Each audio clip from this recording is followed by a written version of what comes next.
get this party started. So the February 7th meeting of the San Francisco Public Library Commission has begun.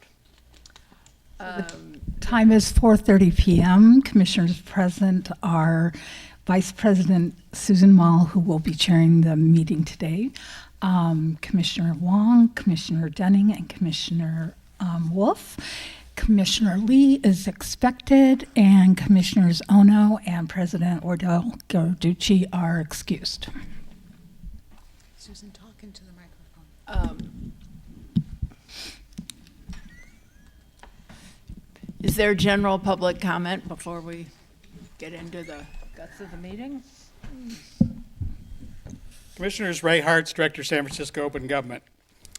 At the last Library Commission meeting, the commission members were patting themselves on the back for eliminating fines. Then we had what I consider to be a truly hypocritical input from former city librarian Luis Herrera. Mr. Herrera related in his letter to the board that he had been restricted in his ability to access library services when younger due to fines and fees. The reason I say hypocritical is that the letter disclosed that his own circumstances made clear the limitations that fines and fees place on library users, particularly those of lower income and people of color. As the city librarian for 12 years, Luis Herrera could have taken action to remove those barriers or at least lower them at any time, and he failed to do so. So taking credit after the fact is kind of hypocritical. Peter Warfield of Library Users Association has been advocating for the elimination of fines and fees for many years. His input and supporting arguments were routinely ignored by the public library and this library commission. He deserves credit and recognition for that input. I'll be honest with you, I was actually on the other side and was making the argument to him relating to the fact that, fines get people to return the books. And that Commissioner Lee had that same question. And I'll be first to admit that I've been proven wrong. The statistics show that the return rate actually improves when you eliminate the fines. And so it's a long time coming, and it's about time it happened. But the reality of the situation is Luis Herrera, through his own experience, knew for all those years that the fines and the fees had an impact on people of lower economic standing and people of color. So why didn't he do something in the 12 years he was the city librarian to take this subject on? Good. I think that's a good question to ask.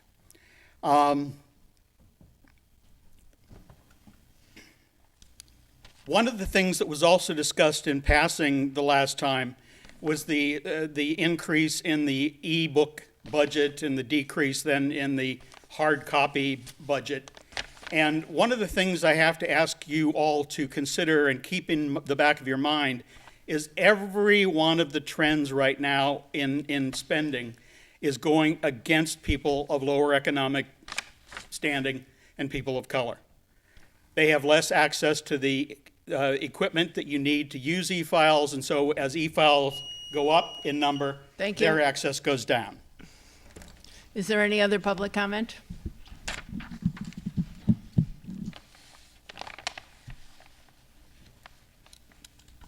Peter Warfield, Executive Director of Library Users Association. A number of points. First of all, we talked about at the last meeting about the many violations of law that the library has and the Library Commission have committed over the years. And I want to make some comments about the secrecy with which the fines and fees report went forward. A project that took the better part, as we understand it as best we can, over a year, affecting a major policy and practice of the library, was a complete secret for the public and apparently from you, or at least what you decided to make public. And the only time we heard about that was 3 days before the meeting at which the final report and the resolution for the Library Commission and the proposed legislation were all finished. And you did your usual thing, Rubber stamp. No changes. The library is hurting its public. Let's put it this way. Maybe you listened to our comments over the years about fines and fees needing to go away and for there to be alternative things when there are questions of accountability, like working it off or volunteering for Project 20. Maybe we persuaded you. It's been a long job. Maybe we didn't. If we didn't, if we did, great. Thank you very much for the little step you did, the minimum step, getting rid of fees. Nothing about people who owe, getting rid of fines, sorry. Thank you. Not getting rid of the fines that have accumulated on people prior to when this legislation or this action is going to take place, and absolutely nothing about fees. Do you know how strongly fees affect the library users? If not, why not? People use fines and fees almost as a single word, fines or fees. Those are the things that economically directly affect the users. And I can tell you that from the current information that I requested from the city librarian, it's a lot more for fees in terms of what's owed by people who are library users or were than the amount owed in fines. Multiple times. And you should know that. But you're not touching fees or the people who owe previous fines. If you didn't listen to us, then I can tell you we've been telling you about the evils of fines and fees all along, which your report confirmed. Why not listen to the talk that we're giving you repeatedly about the rest of that issue? Ours continue to be a ripoff of the public who told you exactly the opposite of what you're doing, and RFID is currently Thank you. being installed. We need a progress report. Thank you. Is there any other public comment? Marie? Yeah, hello, Marie Sapella, Executive Director of Friends of the Public Library. First, I just wanted to congratulate the library and the staff on the incredible Night of Ideas. It was in the Chronicle today, if people didn't see the article.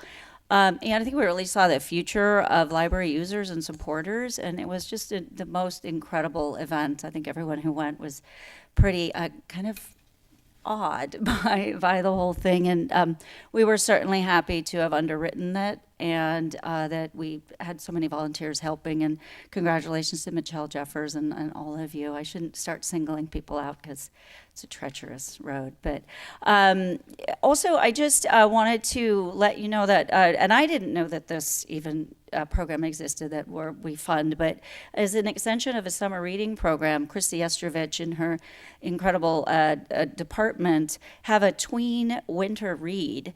And I just received statistics today that there was 837 youth who participated in reading over the break, an increase of 105% over last year.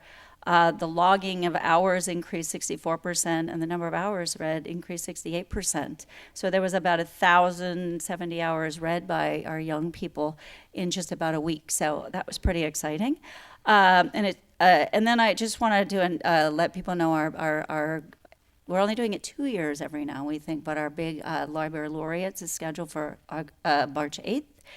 And just also then wanted to announce, for those of you who don't know, we lost a very, very incredible longtime member of Friends who had Ellen Huppert, for anybody who knew her, passed away in December, and we just wanted to acknowledge that and bring that here. Ellen was someone who was at every single event there ever was, and she had served as the chair of the board of Friends during the rebuilding of the Main, so I just wanted to bring that here and acknowledge her. Thank you. Thank you.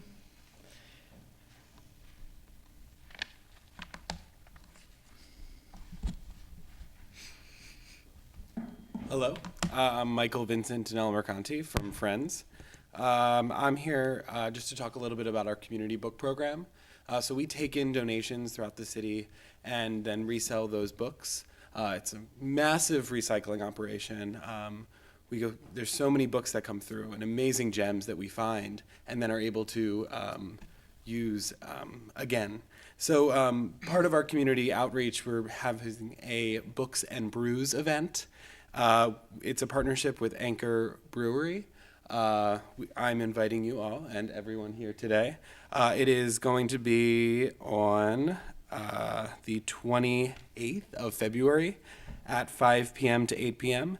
We'll have 5,000 titles there, and there's, I think, 20-something brews on tap. It's always changing. So as a part of our community outreach, it's really exciting. Thank you. Thank you.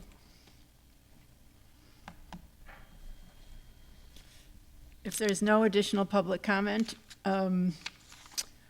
we'll have the city librarian recruitment update. Maureen? Thank you. Good afternoon, commissioners. I'm happy to be here today to give you the latest update on the recruitment effort of the Department of Human Resources 8 steps for executive recruitment. We're currently in step 4. It's recruitment and outreach. We've been there since late December. And as I noted in January, the recruitment brochure is posted on numerous websites, including the library's website, the Department of Human Resources, the American Library Association, and a couple of their specific pages for ethnic-specific caucuses, their Spectrum Scholars. It's also on the California Library Association website, the Library Journal, and it's posted with the Urban Libraries Council. Hawkins has been actively reaching out to potential candidates this whole time, and the deadline is Friday, February 15th. So not this Friday, but next Friday. There will be a special Library Commission meeting on Thursday, February 28th for the Hawkins Company to present the candidate recruitment report and a pool of candidates for the Library Commission to review and determine who to invite to an interview. The notice for the special meeting is forthcoming. The meeting will be held here at the main library at 4:30. The information explanatory document for you today is just the infographic with the 8 steps. That's the same document we've been providing for you numerous times throughout this recruitment effort. That concludes my update. Lori Regler, our library HR director, and I are available if you have any questions. Is there any public comment? Commissioners, Ray Hartz, Director, San Francisco Open Government. As the recruitment process moves forward, I am awaiting with eager anticipation any sign at all that this commission will give applicants notice regarding the scam that is the financial relationship between the San Francisco Public Library and the group called the Friends. Silence over the years from both the Friends and this commission regarding those charges can be considered verification of the truth. Silence gives consent. Public records show that the maximum amount of the millions of dollars the Friends raise each year, 10% or less, actually goes to support the library. Where does the other 90% go? Any reputable organization would have, by now, come forward with contradictory facts if they could. So the question remains, what are you going to say to any potential candidate regarding that organization? What is there to say about an organization that raises millions of dollars a year to, quote, support the library, unquote, when public records disclose that 10% or less of the funds are actually expended for that purpose? The Board of Supervisors passes an accept and expend motion each year, and in those, the maximum amount any particular year was $420,000. And in the same corresponding year, the Friends raised $4 to $5 million. In fact, the only reason the library gets anything is because they had a $20 million surplus that they have been slowly expending over the last 15 years. To be frank, my hope is that you will continue to display your knowing and willful ignorance regarding the facts. Let it be a surprise for the new city librarian. Picture it. We come to the first meeting with the new city librarian, and Ray Hartz gets up and says, "Boy, did you get left with a bag of crap." Are you going to continue the fraud, telling the public that this group is wonderful for the library? Or are you going to be honest and admit that you don't know whether it is or not, because you don't have anything to support the spurious claims that you've made for many years? As I said in my statement, if the Friends could prove that the things I'm saying are incorrect or wrong, they would have done so long ago. But what they have done is they have disappeared into the netherworld, where they belong.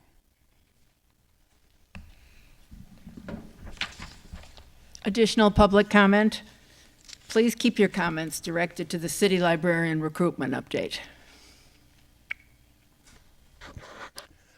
Gee, I was going to talk about the weather. Peter Warfield, Executive Director of Library Users Association. It's my understanding that the Step 4 says, upon approval, firm begins recruitment and outreach, providing progress reports. What progress reports are we getting, and who in the Library Commission is approving? Where do we stand with respect to the whole process? We have had several times a person at the Library Commission being assigned to work on various things like a recruitment brochure and the like. It would be useful to have a report like that and to hear what the progress reports are that the firm is providing or has provided or will provide.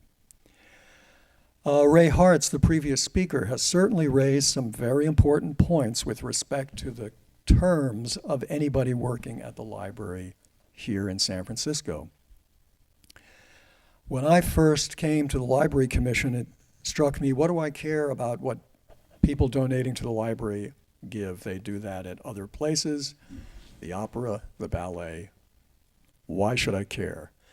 At some point, Mr. Chafee, particularly, I looked at what the Friends took in as donations. And I looked on our library's website to see what were the Friends donating to the library. And the answer was that the Friends took in more than $5 million, according to their 990, I believe is the number of their tax forms, and had, according to the website, given the library something on the order of $498,000, less than $500,000, less than 1/10. Meanwhile, the Friends use all sorts of library facilities, free or cheap, naming opportunities, a store, which is the first thing you come into the library that's devoted to supposedly free and equal access.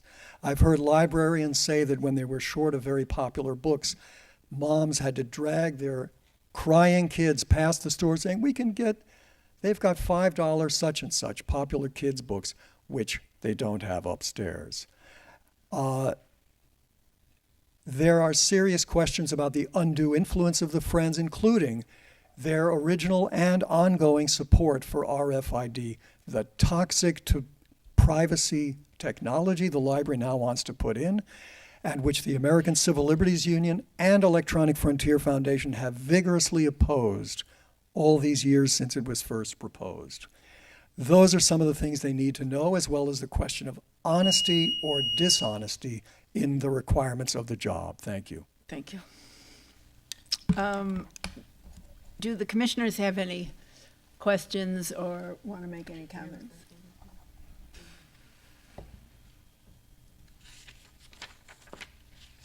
No?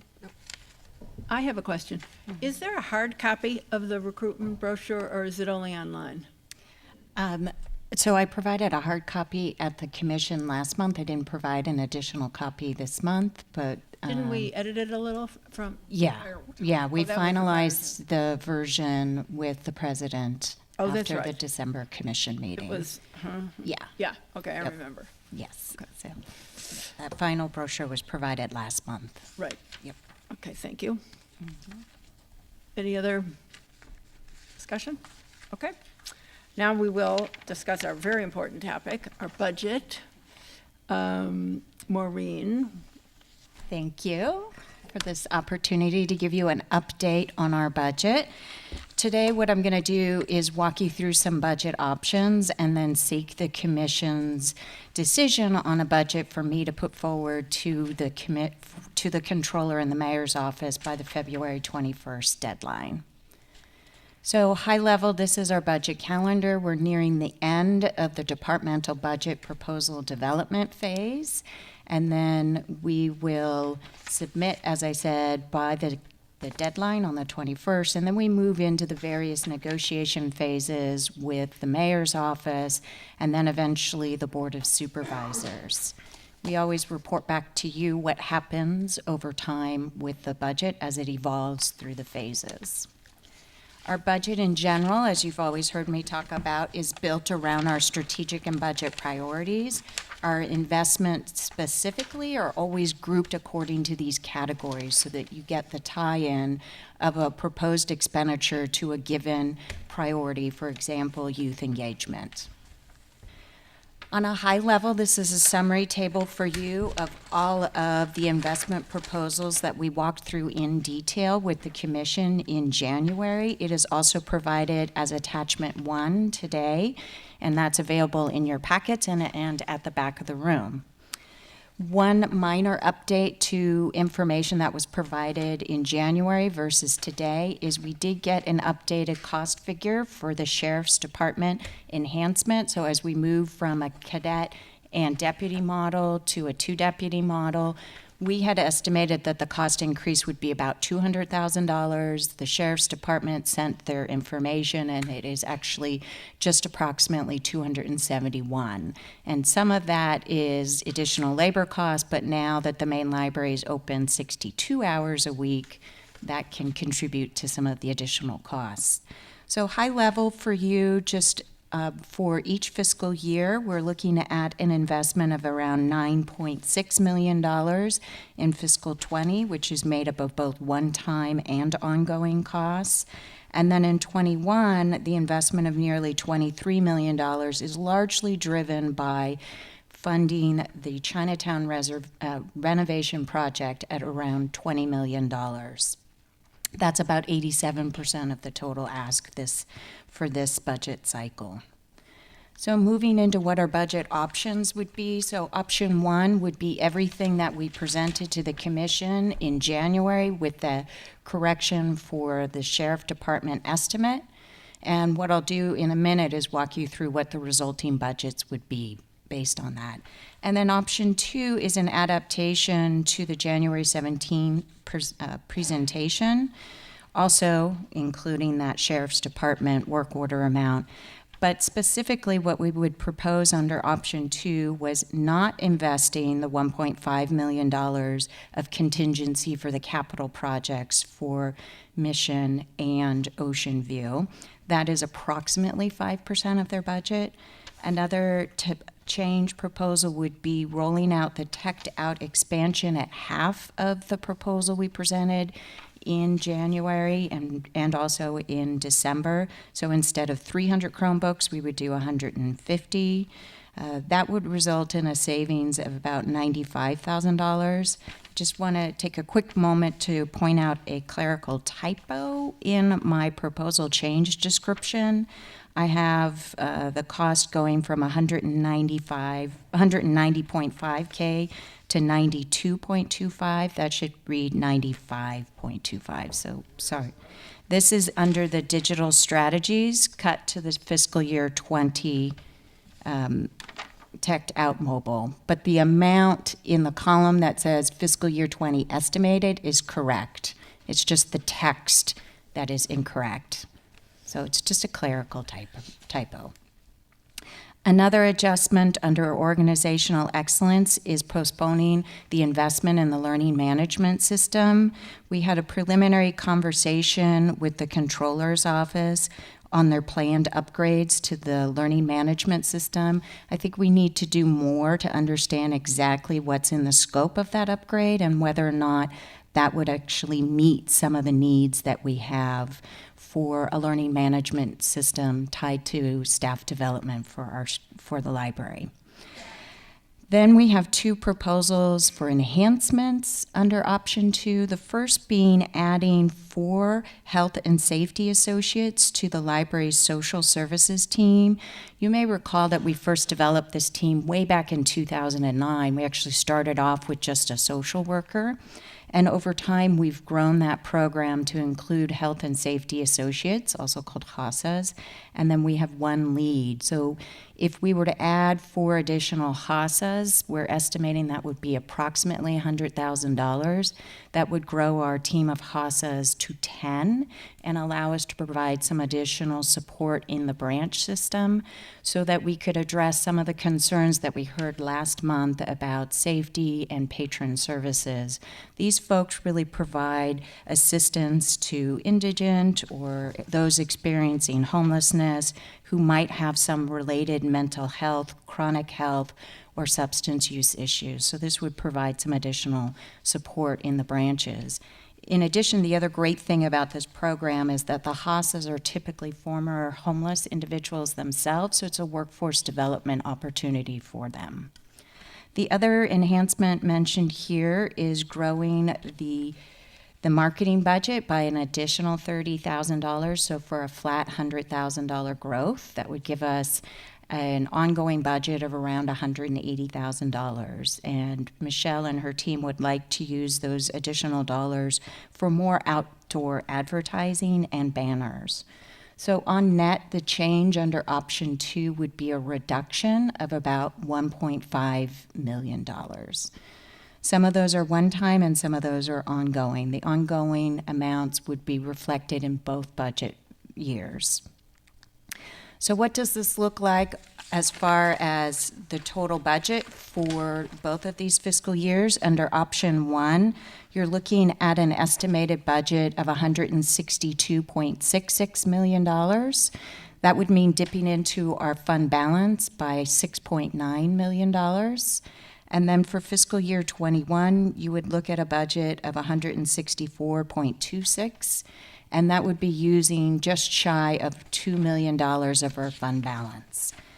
As I've mentioned many times before, we usually see some revenue change information between the early revenue estimates we get from the controller's office at this phase to the April and May data that we get. And for sure, for fiscal year 21, we will have revised revenue information for the next budget cycle that will cover fiscal 21 and 22. For option 2, what our budget would be if we took all of those proposals is for fiscal 21, 161.13, a fund balance use of approximately $5.4 million. And then for fiscal 21, we're looking at a budget of 164.32 and a fund balance use of, again, around approximately $2 million. So what we would like to do with the commission is get your approval of a budget option. It could be 1, 2, or some combination thereof if there's something that the commission would prefer to do, that is maybe a slight variation on option 2. Again, if we're looking at approving option 1 for fiscal 20, you're at $162.66 million.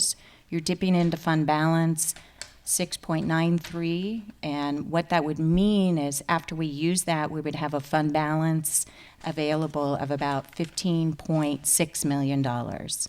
Going into fiscal 21, we would have a budget of 164, use of fund balance of around 2, and then that would mean a residual remaining balance of 13.61.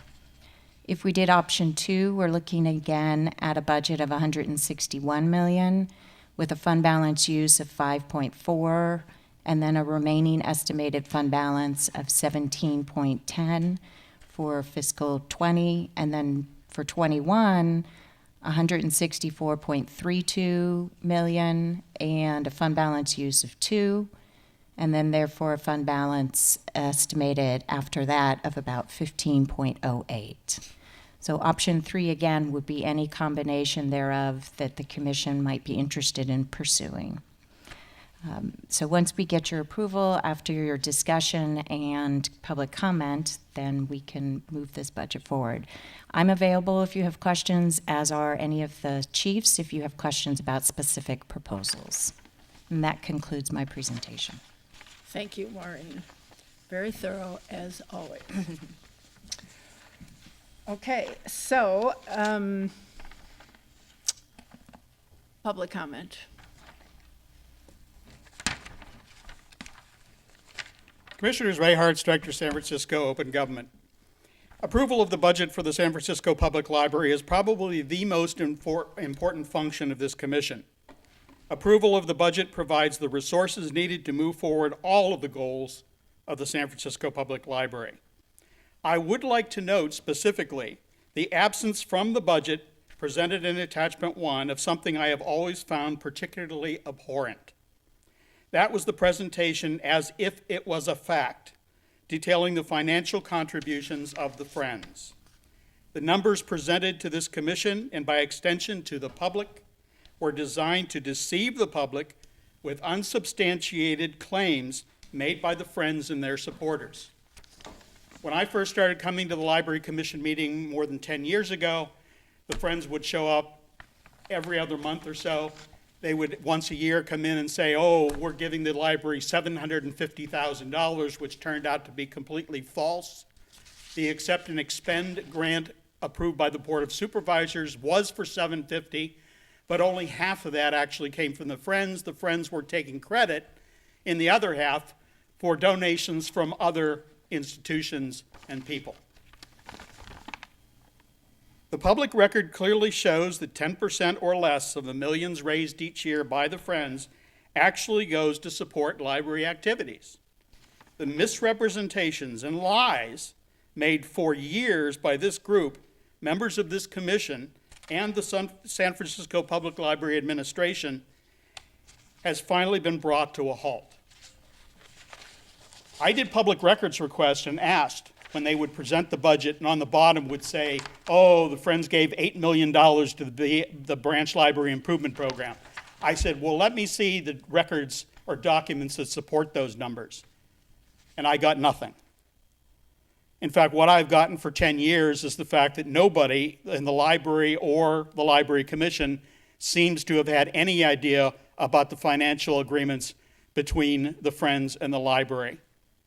And one of the things I've learned over the years was when the Friends initially was putting in for the approval, they went to the Board of Supervisors, and the Board of Supervisors said no, based on the fact that an insufficient amount of the money raised would actually go to the library. And so what happened is you came back and did a sneak deal and passed this agreement with the Friends with nobody. In fact, the last time the new agreement was put in place, you discussed it, but never actually approved it. So right now, there is no agreement, as far as I can tell, that is in place regulating this, and whatever it is, there's absolutely no accountability whatsoever. Additional public comment?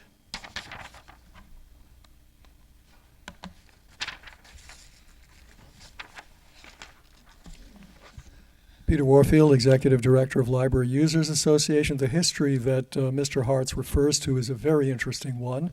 And indeed, quite some time ago, when the MOU with the Friends went to the supervisors, they rejected it because it wasn't fair enough for the library, and the library never came back with an MOU that the supervisors approved, an MOU between the library and the Friends.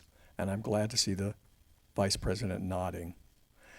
The Friends also, when called out on what was their contribution to the BLIP program, because we pointed out that well into the program, there was only 1 million of the 16 million promised having been spent on a substantially completed project. And then all of a sudden, with a bunch of hemming and hawing, we started getting information about what the Friends' contribution actually was, and that was the larger number that Mr. Hartz referenced. But a lot of that, when you pressed, and a lot of what they say they donate now is in kind, quote, in kind contributions. Well, maybe my contributions to the library by doing the work that I do at, say, $1 million an hour comes to quite a lot of money when you consider it an in kind donation. So, I'd like to first of all say books. I'm troubled by not an extensive and a specific discussion of books. I don't even see collections in the budget priorities. It's buried somewhere in literacy and learning. I'm also troubled to see that it looks like for 2019 approved budget, the collections were 15.92 out of 160 million budget. That's less than 10%. What is the budget for books and what is the budget for other materials in the current order of battle, if you like? It's not clear. One of the things that I'm troubled by, well, let me say what I approve of. I think the HASAs should be increased, absolutely. I think their professionalism should be increased. Their training should be increased. You can't walk into the main library without seeing 3, 4, 5 uniformed police-type folks, sheriffs, police, or the library security people. The HASAs, only part-time, I believe no benefits, and they're not professionals. They're not fully trained as the social worker is. I also don't see anything materially improving slum city here in the main library. There's a whole range of things, filthy toilets, computers that don't work, computers that don't have connections for flash drives, on and on. Thank you. Failings, and there's no, what's the service for patrons? Thank you. Additional public comment? Commissioners? I'll start. Yeah. Thanks as always for putting this together. I'm specifically looking at page 4 of the presentation for anyone that wants to follow along. I wanted just to clarify my understanding of some of these items, specifically the 5 items listed for option 2, which again is very useful to see framed for us. The first one for the facilities maintenance and infrastructure is the contingency was in the case where the cost for those capital projects ends up being more than what was initially expected. Is that correct? Yes. So does that mean if we take this out of the budget that we've confirmed that we don't need that contingency anymore? Each of those project budgets do have a contingency built into them. I don't have that number off the top of my head. Roberto might know better, but this was to give us an extra layer, an extra safety net. It is something that if the commission felt uncomfortable and would rather have that safety net there, we can definitely keep that in the budget. Some of the consideration was maybe the commission might not want to dip into fund balance that much this cycle. So we wanted to have that as an option for you all. But I do think that it probably would be smart to have that contingency there. Got it. So it sounds like the driving factor behind including this as part of the option today is purely about the fund balance. Is that correct? Yes. Okay. I on the second and third, I am a huge fan of these. I think that for the teched out program, I believe our latest understanding is that it still feels more of like a pilot program at this point. And 150 units is more than enough to really understand how a program would work, I think. And the third one, huge fan of, waiting for as much information as we can before we go into something this serious. It's, these rip and replace types of things that are extremely painful, and so we just want to make sure we do it right. Sure. The fourth option for the HASAs, so I guess my question could potentially be partially answered by the public, but this wouldn't add any FTEs, is that correct? No, these are definitely positions that are hired through a community-based organization. So what would happen is we would grow our work order to the Department of Homeless Services and Supportive Housing, and they would contract that out to a community-based organization. Okay. And just for my awareness, when it comes to addressing concerns around security for our neighborhood branches, what is, forgetting flexibility for a second, because I know that that's quite an important factor here, what would be the most direct and impactful option that would be on the table? That's an excellent question. I don't know if, Michael, you want to take the lead on that? Sure. Outside of this budget process, the most impactful actions that we're taking currently is deploying 3 full-time equivalent staff who were hired in November explicitly for the purpose of fixed post in our branches.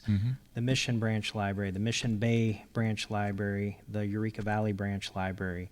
We are also currently actively recruiting for 1.5 FTE, 3 part-time positions, and we will be deploying those 3 part-time positions to the neighborhood branches.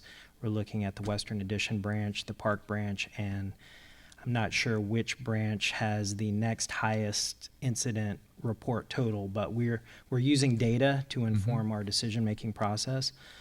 In addition to these fixed post deployments, we have a roving patrol that goes to the other branches. So it's a comprehensive strategy that augments the HASA program as well. Got it. So this is in, just to replay that, this is in conjunction with some of the other efforts that are already going on this entire front. Correct. Sir. Okay. Great. My last question is, I believe last time we heard about the mayor's office requesting departments to develop plans for 2% and 1% contingency reductions in their budgets. Is there any progress there that you can share? And I'm unaware of the specific technical details of that request, Sure. but just I remember that coming up, and I just want to make sure that we're still talking about it. Sure. So that direction is specific to the general fund departments, and it is not applicable to the library. Okay. So as a self-funded department, essentially from our library preservation fund, or for the enterprise departments like the port and airport, they do not have to submit any reductions, but they do have to absorb any cost increase. So when our performing departments say to us, it costs more to provide the same level of service, the idea is that we're covering that cost, that we're not cutting back on our service level. Got it. Okay. Cool. Thank you. You're welcome. Ladies first, okay. Go ahead. Thank you for this. I have some similar questions around the contingency. Sure. What is, because I get a little nervous of dipping into I understand wanting to not dip into the fund balance as much, but I don't want to like shave it too close, because as we've looked at prior construction projects, we have contingency in there, and then that even doesn't seem to be enough. So I want to be super careful about that. So, and maybe Roberto or someone can answer this, but what is the current contingency in the current budgeted amount? And then how and when will we get a sense of whether we need it, like from a timing perspective? Sure. Well, I'll try and throw my perspective in there. The thing about contingencies is there are all different levels of contingency, so it's not an easy question to answer, because if you think about it, when you're contingency for something that's just somebody's idea, you need a very, very high contingency. Right, and I'm not sure where we are in the process, because obviously the contingency gets narrower as you get Well, closer. we're at different phases with the capital program. So, mission is still early enough that I certainly, from the construction end, feel much more comfortable having a little bit of contingency be a little bigger. And that's the best answer I think I can give right now, is as we go through design and get into construction drawings, your contingencies start to reduce. And in fact, on past projects, you start to reduce your contingency. It becomes available to use for other purposes in the capital program, because you don't need to carry such a large one. Public Works actually includes a specific design contingency, and then they have a construction contingency, and then they have another contingency layered on top of that. It's kind of, it's a lot like answering the question about how much insurance do you want to buy for your house or your car or yourself.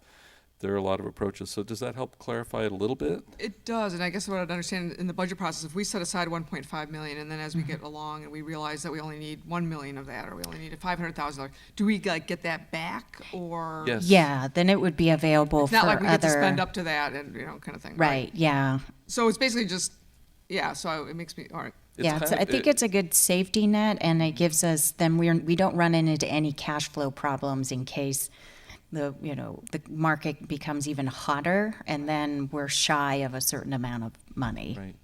Okay, thank you. Thank you. I agree with the next two, eliminating those. I think that makes a lot of sense. I like conceptually the idea of more HASA, but again, we have to look into the fact that this is a dipping into the LPF to do these things, right? Correct. Which makes me, on the last item, and I know my fellow commissioner here is very pro-marketing, but I'm a little hesitant to dip into the LPF to add outdoor billboards. So I'm not sure that I would be a strong advocate for that 35K at the bottom of it.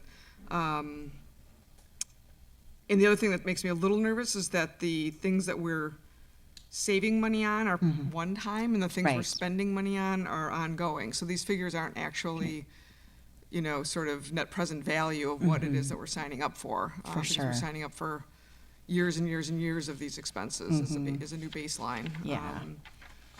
So as much as I don't like to dip into the LPF, I'll probably advocate for not removing the contingency, saving the money on the second two line items, going ahead with the HASA, and I would probably not be in favor of the last 35K because it feels like we're dipping into the LPF for that. So, yes. Wait, should we take a vote? It's not a vote. I'm just Not yet. presenting No, I know. my point of view so that Okay. others Yeah. can respond and react and before we get Okay. to a vote. For sure, for sure.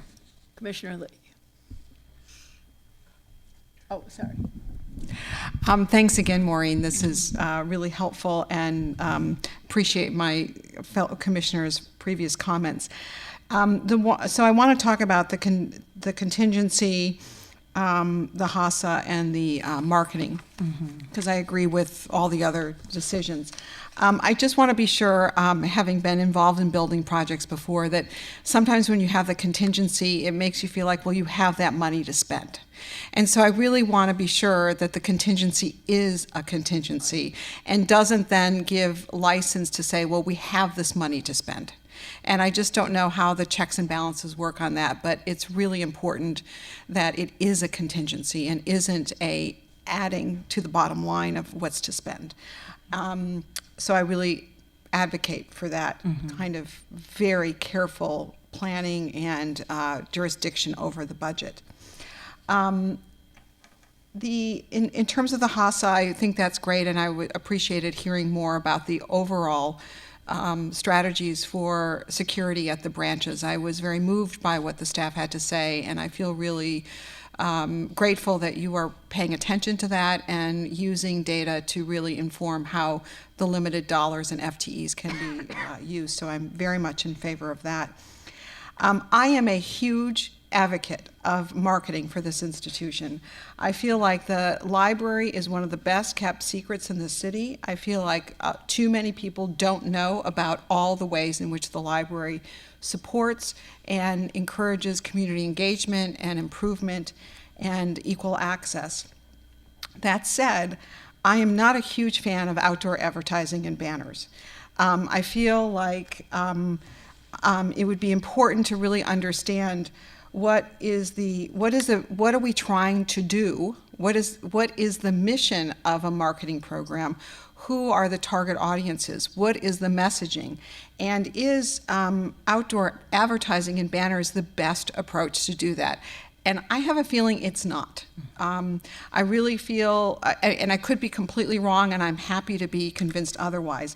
So while I support an increase in the budget, I am not excited about it just going right into outdoor advertising and banners. I'd like to see a kind of I could see this as a one-time as opposed to an ongoing, and have the staff come back to us with a game plan of what the goals are, who the target audience is, and what the messaging is going to be.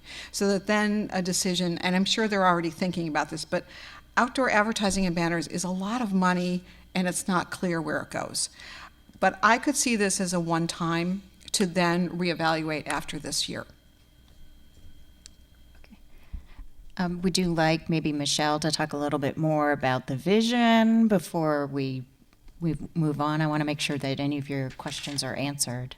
You know, I would love at some point to have a kind of presentation about how the marketing is, how the messaging, what is the messaging, the branding, the strategies, the tactics, because, you know, marketing and outreach is a lot more than paid advertising. There are a lot of different strategies, and I'm sure the team here is doing that, and it'd be interesting to hear what that is. So I would be willing to support this on a one-time basis with the understanding that it kind of needs to be revisited and not just for outdoor advertising and banners. Okay, thank you. So you don't want to ask Michelle anything right now? I feel like I'd rather have a full report in a certain Yeah. way. Okay, so just as a point of clarification for myself and my budget manager who would do the entry, the 35,000 is just one time, not the overarching approach that enhancement that we talked about in January and December. So that was before an increase of 65,000. So I just want to make sure. I guess I'm not understanding the ongoing here. Yeah, so when we discussed this proposal initially in December and January, the proposal was to grow the marketing budget by 65,000. Then with this option 2, we're adding another 35,000 on that, so it would be $100,000 growth. So what I just want to clarify is that whether we want the entire 100,000 as one time or just this 35. I'm looking at the 35 that's Okay. being targeted at Okay. the outdoor banners and advertising. Okay, perfect, thank you. Commissioner Lee? Yes, I echo the sentiment about the contingency one. Okay. How does one adjust the sort of a mindset of, the general mindset of spend it or lose it? I mean, that is the tricky thing about it, and there is no answer to it, but I'm just echoing that particular sentiment. The second observation that I have is that the Chromebook there computes out to be a $600 Chromebook, and they are a pretty high-end Chromebook. Yours truly used Chromebook, and is about half that $600. So I'm just wondering what is the extra $300 is giving in the budget as far as that Chromebook is concerned. So that is a question that I have. Other things that make a real good sense when you say the learning management system is being deferred until you get a better handle of what the scope is and what it is that bring to a benefit to the organization. And that to me is just a wonderfully, wonderfully refreshing, and not taking it as a sort of a spend it or lose it, and here's an opportunity. In terms of the number 4, I'm glad that we are reflecting the ongoing concern of the branch staff one, and hopefully that indeed it will inject and provide confidence to staff that action are being taken to address it and continue to monitor it, so that we can see that it is paying the bill, so to speak. The marketing one, I echo the same sentiment of knowing what the sort of particular result that one can reasonably expect. Marketing is a tricky thing. Reminds me of the when I went to a business school and a marketing professor was said, we know that 50%, we get a 50%, but we just don't know which 50%. So anyway, I like the a combination of the option two and the observation that's been brought up. But the part that I see that you're ready to answer the $300 difference in the Chromebook, the pretty high-end one that yours truly have a hard time. Good evening, Michael Lang, Chief of IT. And the estimate of the 600 is on the high end and is considered MSRP. It is basically an estimate that anyone can get. I think with the discounts we get with government purchases, it will go down. And there's also software that manages this device. So when it does get stolen or doesn't get returned, we can wipe it. That is an additional cost that we are trying to perfect. Okay. Understood. It is the part of the wiping that is not in the standard one That's that correct. comes off the shelf. Yes. It is those additional one that is pretty expensive, $300 to get that wiping. Yeah. I would say at today's prices, it's mostly between 400 and 500. When we proposed this, again, it was on the higher end. It won't be that high. Okay. Keep the spirit of not spend it and lose it, rather have more numbers. That would be great. Thank you. I have a question. In the best of all possible worlds, what would you like to see the balance of the preservation fund be going forward? Going forward, oh, that's an excellent question. I think probably keeping it somewhere in the $10 to $15 million range gives us a nice cushion. A lot of times when we're dipping into it, we're using it for one-time costs, really.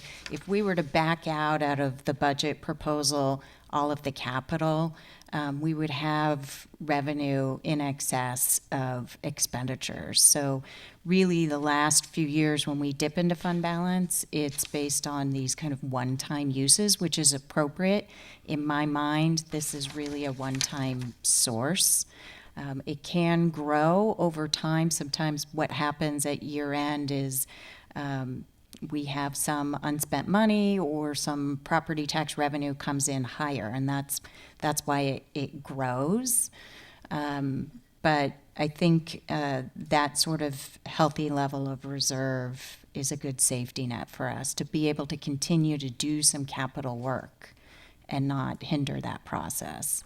But we do also allocate a decent amount of our annual monies for capital as well. What did the fund, I maybe should know this, but when did the fund originate? So the Library Preservation Fund was first approved to voters in 1994, I believe it was, and then the balance of it has changed a lot over the years. There was one time where I think we were around $3 or $4 million into it, and so it's grown over time in part because of the high property tax value for the city. Yeah. Okay, that was my question. Well, would anyone like to make a motion, and then we can vote on option one or option two and the individual items in option two? Well, I'd like to propose option 3, which is including the 1.5 capital contingency budget. And so the only thing of option 2, which would change, that would come back in, and that the marketing would be a one-time $35,000 expense. So that would be the change, and everything else would stay the same. Before we, Yeah, go ahead. I just want to ask one clarifying question on the marketing, because I just want to make sure that I understand. The budget had been what, and it was increased to what, and now we want to add what, and what's ongoing and what's one time? I just want to make Sure. sure that I'm, Okay, so let me go back to. because it already got a big bump. Yes. So it's under Premier Urban Library. If you look at attachment 1, Right. it says it's the second to last in that list, increased promotional marketing budget. The original budget is 80. What we had proposed as an ongoing enhancement in December, January was 65. which would result in an ongoing budget of 145. So we already increased it like 80%. And then we want to put another 35K on top of that. Don't forget. I love you, Michelle, but But don't forget that we're also we're looking ahead at the idea that we're going to be a fine-free system. I mean, we have a lot of promoting to do in the coming year with a big change like that. I mean, it's a smaller amount compared to other line items here. I'm just sort of, Right. yeah, And trying we to- can definitely come back with a report, right, Michelle? So, Is there- yeah. Commissioner Denning, are you proposing an option 4, so to speak, that doesn't include the marketing I was just option asking at all? that clarifying question before I could decide whether or not I would align and Yeah. agree But I'm, to and that. I'm doing it as a one-time, not as a Right, okay. ongoing. Is there a second? I second that. Okay, that was to Commissioner Wolf's, Proposal that it's option 2, but for the 1.5, and that the and that 35 is be one time. Time. Not ongoing. Any discussion, anything? Okay. All in favor of option 2, putting the 1.5 back in the budget, assuming that it is a verifiable contingency proposal, contingency, and making the $35,000 marketing budget a one-time expenditure. Please say aye. Aye. Aye. Aye. All opposed? Well, everybody said aye. Okay, so that passed. Thank Good. you. You're welcome. Next item, city librarians report. Thank you, Vice President Mall. Good evening, Commissioners. I'm pleased to share a number of reports this evening, beginning with More Than a Month, Black History, Culture, and Heritage. In recent years, Black History Month programming has begun on Dr. Martin Luther King Jr.'s birthday, January 15th, and run through the end of February. Those extra 2 weeks of programming on top of Black History Month has become More Than a Month, Black History, Culture, and Heritage. In this way, we have emphasized this Black History Month programming as a priority, even beyond the designated holiday timeframe. Shauna Sherman, our African American Center librarian, is here this evening, and she will provide this report.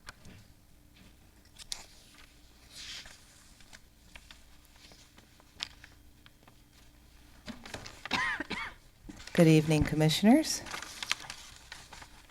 I'm Shauna Sherman, librarian for the African American Center. Happy Black History Month, or should I say more than a month, as this year, as Michael said, we are once again extending our celebration of Black history and art from Martin Luther King Jr. weekend through the month of February.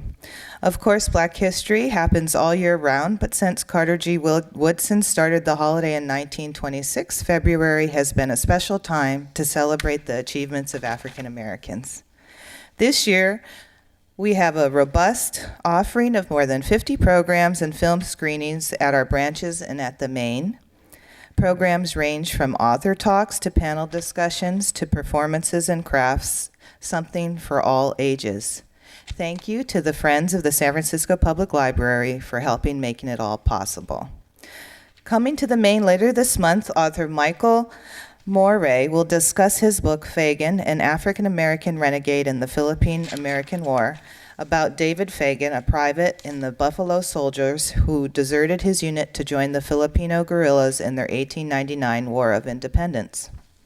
The Golden Gate Library hosts local author Monica Trobitz, who will discuss the history of San Francisco during the Civil War and antebellum period.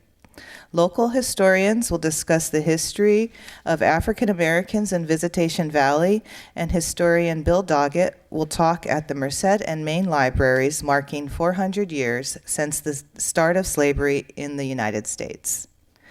There are also many performances at the library this more than a month, including jazz favorite Six Roses, West African guitarist Jesse Sabi, and kora player Keenan Webster. The Drag Queen Story Hour will be at the Sunset Library this February, featuring Black Benatar and a Motown disco dance party. That sounds very fun. Kirk Waller is back with African American storytelling at the Parkside, Marina, and Main libraries. And the last night of February, we will be discussing a conversation on Blackness in partnership with the Black Young Professional Group, The State of the Black Relationship, which will host a conversation on a variety of questions like, what does it really mean to be Black? Patrons will also be inspired to make things based on the crochet artwork of Ramakan O. Arwisters, on the fanciful house art of Tyree Guiton, and found object quilts inspired by the women of Gee's Bend. We will also be showing numerous films, including a special film program at the Potrero branch, which includes a showing of Crooklyn, followed by a meal in partnership with the Potrero Hill Family Support Center. On MLK Jr. weekend, the library again partnered with the Northern California Martin Luther King Jr. Community Foundation on the newly titled Black and Brown Comic Arts Festival. Saturday at the Mix, more than 50 families participated in our Youth Day and watched a presentation on digital comics and participated in crafts. And Sunday, more than 20 people came through for author talks, which featured Rebecca Roanhorse, author of our current On the Same Page selection, Trail of Lightning. At the African American Center, upstairs on the 3rd floor of the Main, in partnership with the San Francisco African American Historical and Cultural Society, we are hosting the exhibit Unsung Heroes, which details the migration of African Americans to the Bay Area to work in wartime industries. We have also partnered with the National Park Service and the Treasure Island Museum, which is hosting the exhibit, The Port Chicago Story, Lighting the Fuse for Civil Rights, which explains the horrific explosion 75 years ago and subsequent trial of African American enlistees who were denied leave that was given to their white compatriots and court-martialed and convicted of mutiny for refusing to load ammunition on another ship after the disaster. On Saturday at the Treasure Island Museum, a panel of experts will talk about how their trial, which took place on the island, contributed to the birth of the civil rights movement. Information on all of these programs can be found on our website at sfpl.org, in our At the Library newsletter, and our special program brochure. We hope to see you at some of our programs this month in February and all year round. Thank you. Thank you, Shauna. You're welcome. Thank you, Shauna. And I was remiss in introducing Shauna. In addition to being our African American Center librarian, Shauna is also the co-chair of our internal racial equity task force. So thank you for all your hard work and leadership. Next, we have a couple of presentations related to our partnership with SFMOMA. And first up is our Chief of Branches, Kathy Del Neo, who is going to tell you about Take Part, the San Francisco model. Thank you, Michael. As Michael said, I'm Kathy Del Neo, the Chief of Branches. Good evening, Commissioners. So, Take Part is one of a series of artist projects that we have been working to put together for the people of San Francisco in partnership with SFMOMA.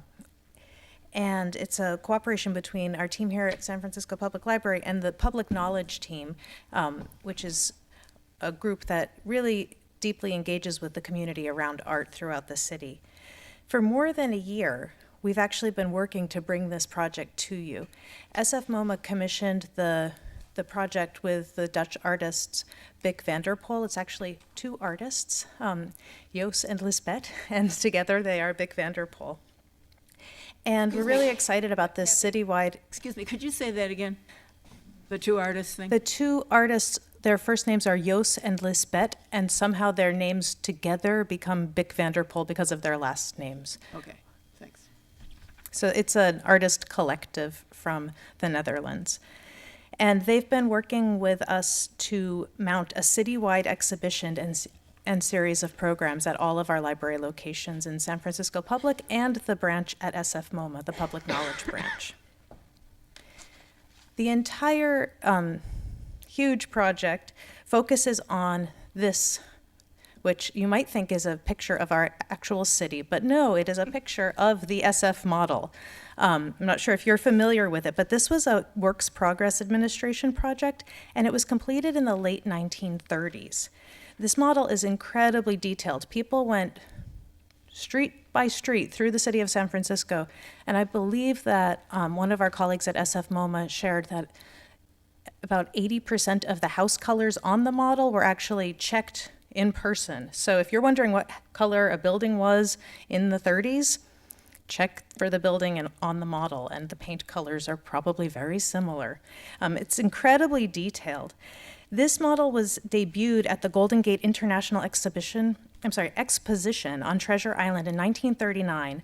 Then it was on display just over here at City Hall for 2 years. And in 1942, so the story goes, it was considered a public security risk because it was during the Second World War, and there was a lot of very detailed information, and so they boxed up the model, and that is how it remained for quite a long time. We found it over in the East Bay in a UC Berkeley warehouse in, I think, Port Richmond. So it had been just hanging out in boxes, getting very, very dusty. The artists, Bick Vanderpool, were really, they do these kind of exploratory, investigative types of art, and they really like to engage with communities. And they found out about a lot of different projects and a lot of different artifacts that we had access to in San Francisco through our wonderful history center. And then they learned about this artifact, and they decided that this was kind of their baby, and they wanted to bring it to the community. So they became really interested in the model and developing a series of opportunities for community members to engage in dialogue about the city of San Francisco and their experiences here. And they wanted to use the model as the focal point for that. So this is a really high resolution image. And the actual model, if you're wondering, is around 40 by 40 feet. Now, as you can imagine, we don't really have a great space for the entire model. But luckily, the model is broken up into little sections. And we do have a lot of branches, and we do have a lot of sections. And so what we decided to do is to develop a plan to bring pieces of the model to every branch library, to the main library. You can see the model today on the 6th floor, and also to SF MoMA's Public Knowledge Library. But remember, this model was in boxes and covered with the grime of the ages. We actually did things like investigating spit, apparently you clean models with a spit replica. That's the best thing you can use on artifacts. But we found out, luckily, all of that expensive spit replacement was not really necessary. We just could use Q-tips and vacuums. So all summer long, last summer, Stella Lockman from SF MoMA and a team of intrepid volunteers vacuumed and Q-tipped the entire model, which was quite a feat. And at the same time, branch managers began identifying where they might be able to host pieces of the model and working with their teams to develop engaging programs for the community. And our partners at SF MoMA actually made display units for all of the pieces that came out to our branches. And then finally, the pieces have been installed. So if you have visited one of the San Francisco public libraries, it's kind of hard to miss it, especially in the branch libraries. All of the white pieces are out on display right now. So everything on the screen right here that is in white is someplace in a branch library, at the main, or at the SF MoMA. And the pieces have, the exhibition officially started on January 25th. And right now, people are zipping around the city because there's a game you can play. And you know how our community loves games. So this map that you can get at any of our branches or the main library or the Public Knowledge Library at MoMA, you'll notice all of the branches and all the library locations are listed. Every branch has a unique stamp and a different colored stamp pad. And yesterday at Sunset Branch, I got to witness firsthand a very eager man with 15 branches accomplished already, and he came in just to see the model. And it's actually pretty amazing because people are moving around the city, visiting their public libraries, and getting really detailed photographs. So you can follow with the hashtag take part. You can see all of the different people posting on social media as they visit our branches. So it's a lot of fun. And you might wonder, what's the real prize? Like, what do you get at the end of visiting all of these pieces? Come to the main library at the end, and you can get that high-resolution image as a poster, so people can take those home. When you visit the locations, you'll see we don't just plunk the model down. We developed a little bit of a display around each branch piece of the model or pieces of the model. So there's a poster, there are wall text, historical photos from the History Center, a bibliography so that if people are interested in reading more about the time period or about the city, that they can do so, the program guide, and then the stamps, of course. But most importantly are the programs. You might be shocked to realize that there are, in 2 months, going to be more than 100 events associated with the model. Every location will be hosting an adult program, a youth program, and then one of these special SF MoMA hosted programs called Reading the Model or Modeling the City, where the SF MoMA staff come in and engage people in conversation. The artists, Bick Vanderpool, will be visiting many of the branches and the Maine during this period and engaging with the public. And this engagement around the model, this thinking about the future of our city, thinking about the past of our city, talking with neighbors about their experiences in their neighborhoods, that's really the art part of it. And I'm fairly confident they will be having a culminating film or something that they present at the end of it for us, because they've been taking footage the whole time through the restoration process and the moving process, and I know that they'll be really engaged with the community members. So I just wanted to share that this is all going on. I hope that you will take part yourselves in Take Part. For a full idea of the scope of the project, you can visit takepartsf.net. You can get to it easily on the internet with a Google search of Take Part SF MoMA. That's a great way to pull it up. And this is something that we're just really excited about, grateful to SF MoMA for partnering with us in this really in-depth and community-based art opportunity. And I want to give a shout out to Stella Lockman. I mentioned her earlier, but she is the SF MoMA person who's worked really closely with Michelle and me and the rest of the team in making this whole exhibition happen. She's really been shepherding it the whole time. Thank you. Thank you, Kathy. Thank you, Kathy. You can give it to Michelle. So, Commissioners, this past Saturday witnessed the culmination of another partnership with SF MoMA as we hosted the inaugural Night of Ideas San Francisco.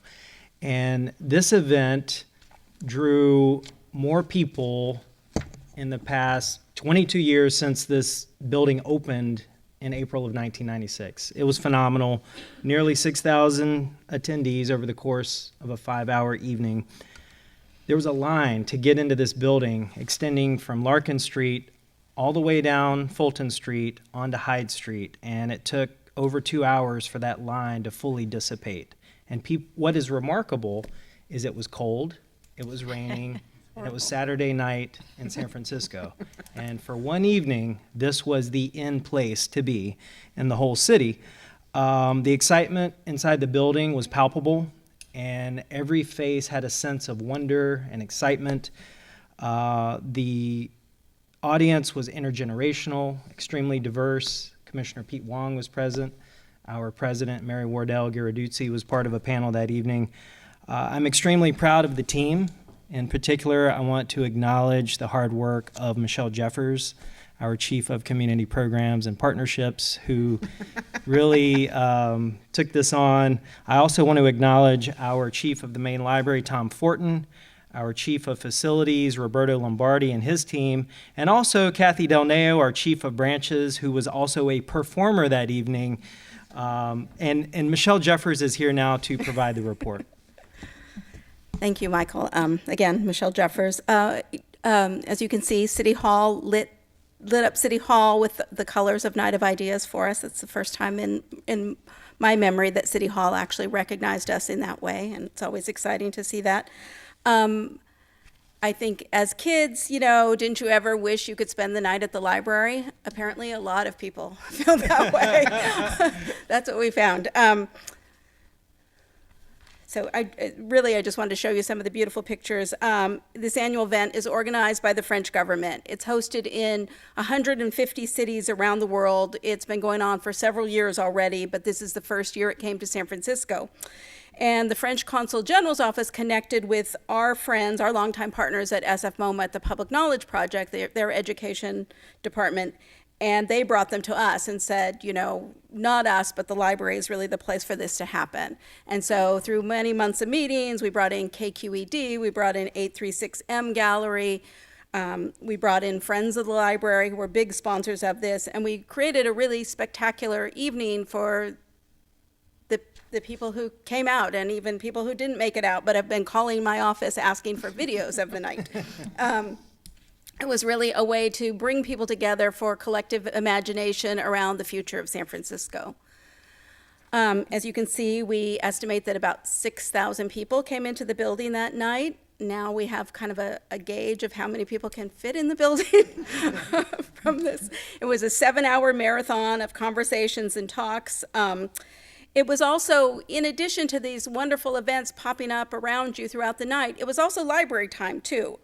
People signed up for library cards, people checked out books, people sat in the carrels and read books, people browsed the stacks. So it was really a way to reconnect a lot of people with the traditional parts of the library in addition with the programming parts of the library. It's just a little sampling of some of the things like yoga. Beach Blanket Babylon kicked off the evening with San Francisco. I'm not going to sing it, but you know that song. Or I could sing it, but you don't want me to. Michael Krasny from KQED's Forum hosted a live 2-hour broadcast of his show on 2 different topics, building the city, and I've forgotten the other one, sustainable city. And that program will be rebroadcast for those who are interested over the President's Day weekend.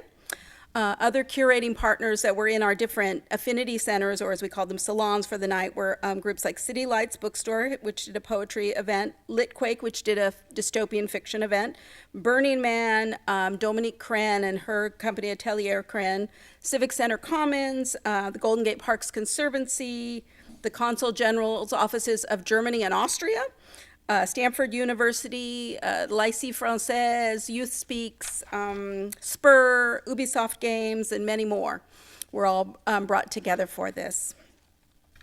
I have to say, among the high notes was the beautiful aerial dances by Bandaloop.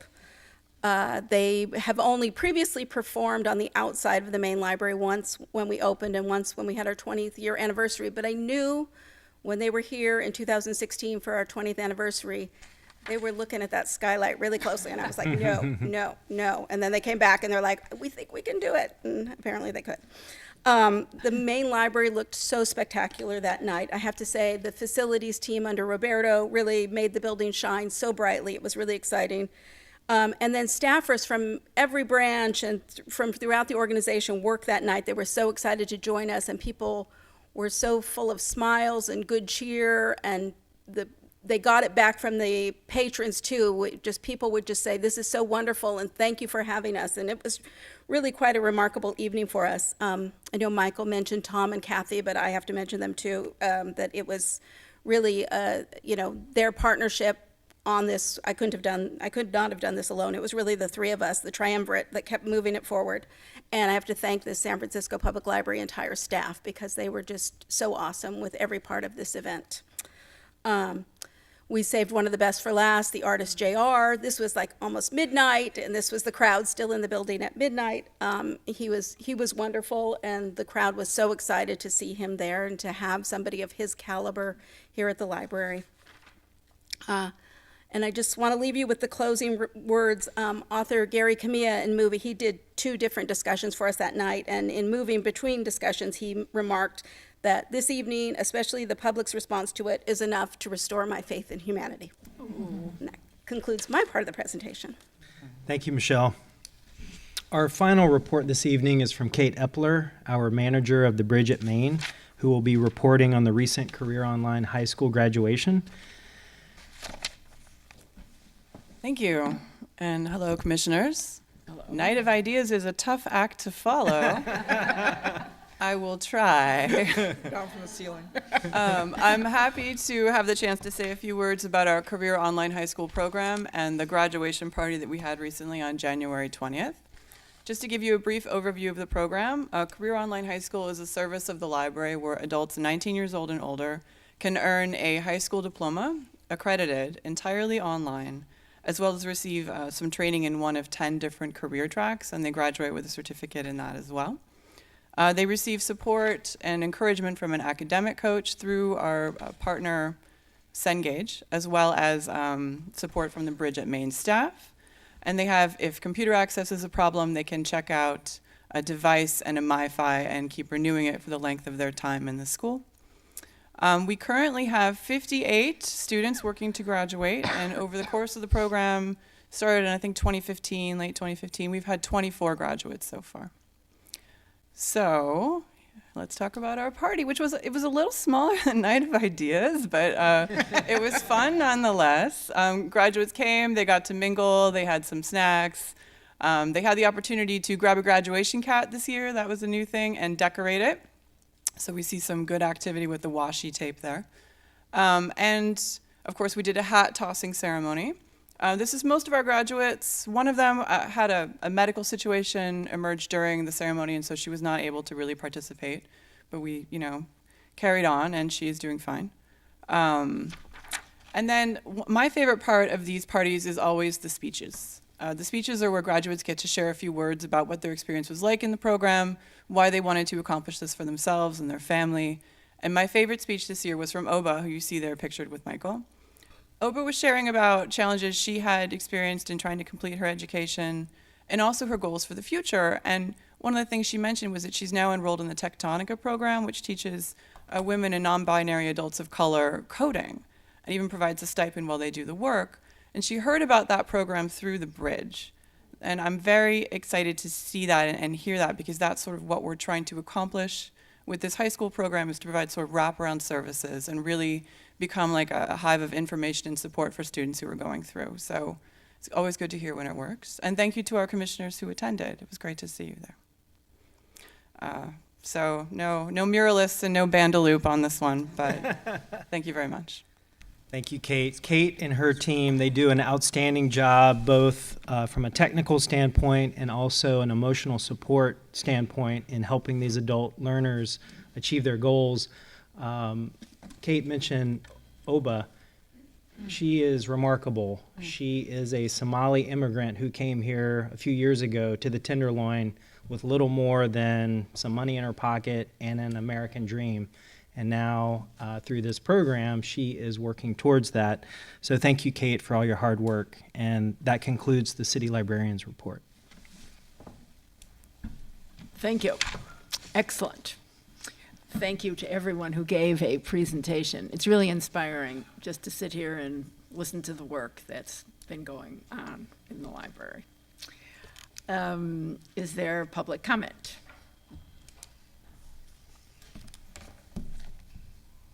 Yes, Peter Warfield, Executive Director of Library Users Association. First of all, thank you for all of the folks who made the reports. It's always interesting and better than interesting at times to listen to what's going on. I certainly would love to hear a report about the folks that are selecting books, that are displaying books, and so on and so forth, so we can have not just special programs, which I understand are part of the library's program, but also the core function of the library, which is to acquire, preserve, and make available material for folks who come to the library to read or to do other similar things like listen to CDs or watch DVDs. There's a very, I attended the Night of Ideas, and a great deal of what's been described was so. There was a lot of enthusiasm and a lot of interest and so on. But there's a very, very problematic thing going on with respect to library programs in general. I've touched on this before. The only way to get into, well, first of all, there was no discussion and no publicity and no reference at all here at the Library Commission about Night of Ideas. and the whole tremendous effort that it involved and undoubtedly cost. It's my understanding, well, there were it seemed, ample hosting functions by library workers, and I suppose that's fine. But what did it cost? What did it cost to keep the place open? What were the hiring costs? There was a huge, huge expenditure of time and effort to help make it a success. Why was there no discussion in advance? I did mention with our acting city librarian about this, and he said, oh, we're going to have a presentation after the night of after the night of ideas at the Library Commission. That didn't answer why there was nothing about it prior. Furthermore, the only way to get in was to get a ticket. And already on the Monday before this event, there were no tickets. It was sold out.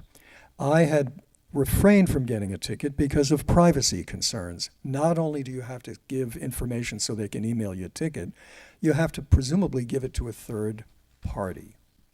That is a real privacy concern. And as I left the library, I thought somebody was having trouble getting in on the unticketed side.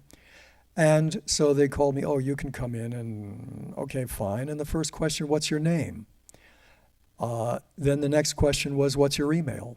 That, in order to get into an event that was not ticketed, $11 sandwiches. Thank you. And open late. Thank you. Commissioners Ray Hartz, Director, San Francisco Open Government. First, I have to say that I agree with much of what Mr. Warfield had to say. We always hear about these things after the fact. And it's like, okay, you're talking about spending another $35,000 in the budget to put up billboards and whatever, when these programs are all going on, and the Library Commission and the public that attends these meetings is never given a heads up in advance. We're only told about it after it's too late to attend. I will have to admit that I am particularly gratified, though, on perusing the explanatory documents by the absence of any notation regarding the Friends. I've always found it particularly egregious when presentations to the public regarding San Francisco Public Library programs had their logo slapped onto every single document. I have no problem with giving credit where credit is due, but in the case of the Friends, it's always been questionable as regards to what the specific contribution really was. The SFPL and the Library Commission have always been very liberal in their praise of the group, but when pressed for facts to support such praise, have always come up short. One of the example was their commitment to raise up to $16 million for the Branch Library Improvement Program, while numbers presented to the public show that at best they contributed half that amount. Then there was the commitment for a substantial contribution to the mix. What was it in reality? It's all well and good to allow the Friends to slap their logo on everything, taking credit for things which I have questions about whether they deserve the credit. You are running a scam on the citizens of San Francisco. You pushed forward the Friends as supporting the library, and I have repeatedly come here and I've never been questioned or challenged on any of the figures because they're all matter of public record. 10% of the money actually does end up supporting the library. Where the other 90% goes, you haven't got the faintest idea. Never have, and it's just one of those things where it's a variation on don't ask, don't tell. They don't tell, and you don't ask. How can a group that raises $5 million a year get away with giving $400,000 to the library and then not answering for the other $3.6 million? If these programs are really supported by the Friends, I would like to see specific documents from the library showing what their contributions were.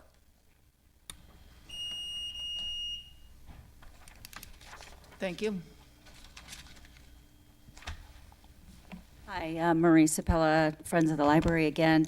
In terms of all these great programs, I was very interested in the marketing discussion that just happened. And it is really important to figure out how, and I had just attended it was like a talk with a tech person and a nonprofit person, and they said something that was so, kind of captured the challenge around it and why it's really important. And basically, this person said, private industry and, say, a tech firm has a monster marketing budget to find the people who are most able to pay, who are the easiest to find. Nonprofits and government have the littlest amount to find the least able to pay and the hardest to find. And it was just a really good reminder that we do need to do this. And Friends is also partners with the library for our own marketing. We do marketing in collaboration with the library, and we also add and know that there's very important. But it was just like this very, very interesting thing to recognize. We are finding and trying to find the hardest to find, and that people have the least resources. And yet we're in an industry or a public sector or industry that have the least amount to spend on that. So always, I'm not disagreeing with the decision that was made. It's just a reminder. And we are also really compelled and always trying to find ways of making that happen as well. Thank you. Thank you. Additional public comment? Commissioners, any questions or comments about the presentations? First of all, congratulations and thank you to the extraordinary staff for pulling off all of these remarkable things. And even if it's 5 people getting a degree or 6,000 people coming in the building, each person matters. So I just want to say thank you. I had the privilege, along with Peter, to attend the graduation, and it was extraordinary. It was moving, inspiring, and really commend the staff for handling both the celebration and some difficult challenges that happened at the event. So it was really remarkable and fantastic. I was also so inspired also by the ongoing collaboration between the Public Library and SFMOMA. And I'm wondering how long that is is there an official time frame for this? Is this ongoing? It seems like it is really bringing something really great to both institutions and creating a broader dialogue. So I'm curious about that relationship. Michelle is our Chief of Community Programs and Partnerships. She's been our main liaison, and she can speak more to that. But I'll just say briefly from my perspective, there is no end date to this partnership, and I look forward to it continuing to flower and blossom. Yeah, it was to be a 2-year, so would end this summer, actually, from its start point. But we're hoping, because it's been so successful, that we will be able to keep it going, and we will be able to keep our dedicated space at SFMOMA, the public knowledge library that we have there. So we're continuing those conversations and continuing to move as if it's a continuous partnership. Thank you. I was just going to say, great work on all the staff. These are all fantastic programs. I did not get to the Night of Ideas, so I'm living vicariously through the report out and learning about it.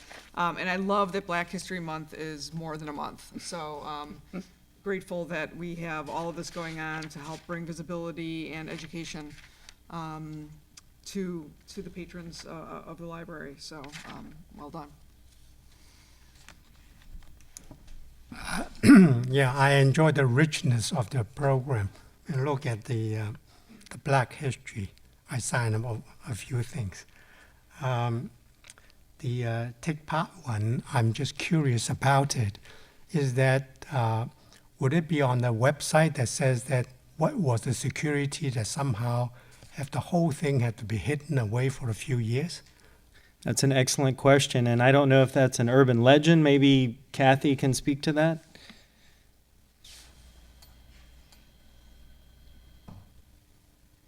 It is a great question. It's something that Stella Lockman had shared with us when we were presenting to a neighborhood community group. And what I can do for you is to check in and follow up, because I'm a librarian and I'm here to help. But I believe that it is likely that it is on the Take Part webpage as well. But what I'll do is to look into that and then share the information with Sue so that she can get it to you. But that is the correct time frame for when it did happen, and we know that historical fact. I'm just curious because I do not know whether just because of a technology, all of a sudden the previous security concern is no longer, because at Google you can see every house that there is now. Well, I do know that during that era, from another program at our North Beach branch, which was actually a film about Italian Americans here in the city, there was a lot of security around the ports, and the ports are very clearly, everything is very clearly delineated here.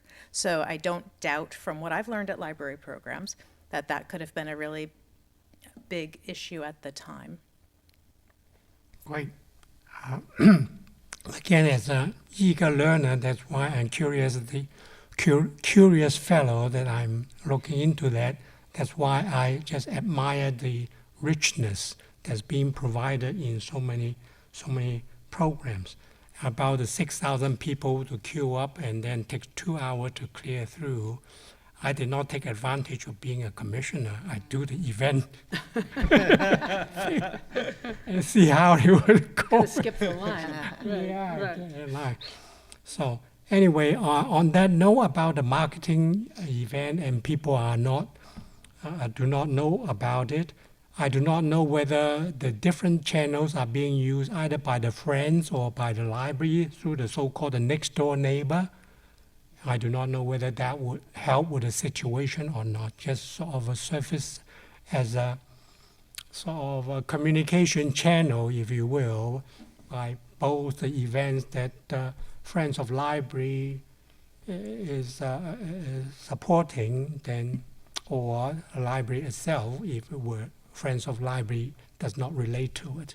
So just a thought for consideration, because it's free. It's only the time that one keys it in, and then it would be seen, if you will. Lastly, again, a curiosity one about the Career Online program. I know that in the case of, let's say, MOOC course, Massive Online Program, typically the success rate is about in a single digit. Now, in the case Career Online is also sort of online. I'm just curious about what is the success rate. For example, if there are 58 graduates, are there 58 applicants for that year and what have you, or is it really 600? And for those who succeeded in graduating, would their wisdom be able to tap into, and therefore, for the other part that do not graduate, may have something to learn from their successes? So anyway, perhaps Kate would be able to enlighten. I wish we had 600 people enrolled, but we actually only have 58 right now. We're working on it. 600 is a goal. Over the course of the program, we have had 26 students withdraw or go incomplete or otherwise be unable to finish. What I have to say to that is that these are students who are unable to complete high school, who are working one or more jobs, who are raising children, who are struggling with all sorts of challenges, and some of them, you know, when it doesn't work out, indicate that they hope they can have another chance. We're able to refer them to other resources. It's a difficult thing to do as an adult, juggling adult responsibilities, and we just try to be sensitive to that when we're, you know, talking with students and working them through these challenges as best we can. I would also add there's one differentiating factor between the massive online courses. Open course. It's the level of wraparound support from Kate and her team. Individuals can complete this course by never coming into the public library and doing it purely online, but what we find is through Kate and her team's efforts, they're actually building community, and past graduates continue to come back for future graduations. And so they're building a network, and everyone is continuing to root for one another. So it's really beautiful what's happening at the Bridge.